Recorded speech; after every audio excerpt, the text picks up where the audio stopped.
It was almost like the resurrection was just the frosting on the cake of the cross. Right. No. Right. No. No.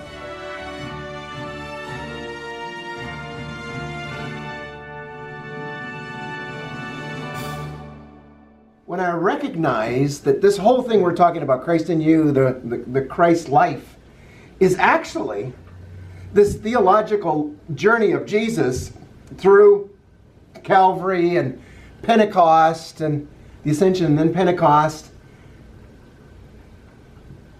It's his resurrection life. I mean, it really kind of put it together theologically for me why these significant events in his life are not only were so important, but are important. So many will preach about the resurrection this next Sunday from one of two vantage points. Historically, or that we will be raised in newness of life in the future. And what's not talked about is the indwelling reality of his resurrection life being lived right now. That is not discussed, as if it's not a reality. They don't understand it. And they don't understand it. So all they can do is teach theology, past or future, without no living reality of his resurrection life now. I would have always said that Calvary was the focal point of history. And the reason the resurrection is the last event on the calendar, it's the climax of the whole purpose of what God did. That's AD, after death. That we might be restored to his resurrection life. There was no other way to get God in man other than the God-man Christ Jesus doing what he did and then going and coming again in the Comforter, the Helper, which is the Spirit of Christ. It's the resurrection life. You have the resurrection life in you. Are you enjoying the resurrection life, the very resurrection life of Jesus Christ? We can talk about historically, we can talk about seeing him one day. Are you aware of his resurrected life in you now? I would say the vast majority of us are not. If there's a resurrection life, the very life of God indwelling, I don't care. The how-to is gone. It's just a matter of participating with the reality of what is. You see, that's a completely different focus.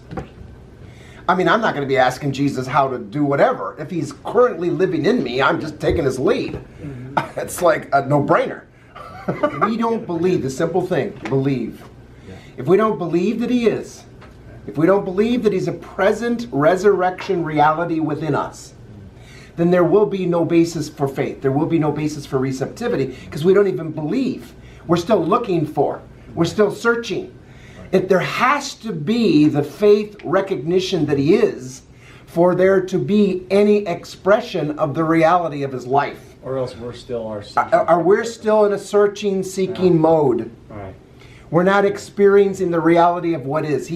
Again, if Christ lives within you, what are you looking for? There's nothing to look for. It's just catch up and get on board. In other words, it's like the dunamos is leaving town. Are you with him or not? Right. You see what I'm saying? He's come to live. Right. You're either checked out or you're checked in. This bus is going. It was almost like the resurrection was just the frosting on the cake of the cross. Right. No. Right. No. No. It's not the whole story. Resurrection life is man's greatest need. Now, it's one thing to get him out of that tomb walking around for 40 days. It's another thing to see him go into heaven on the ascension. It's another thing to understand what Pentecost was and what Pentecost is now. And that's the missing reality of the Christian faith. Christians are not aware of the very person, the very indwelling life of the resurrection of Jesus Christ. That same Peter that walked on that day after Pentecost in Jerusalem and preached like a blazing man on fire was because of the resurrection life of Jesus Christ. Again, you're not going to get that by mental gymnastics. No. See, that's where believe. This is not mental assent. This is not just putting your faith in historical or theological facts. This is the revelation that this resurrection person gives you, that he is present. Right. It's an awareness of what already is. It's an awareness of himself. Yeah.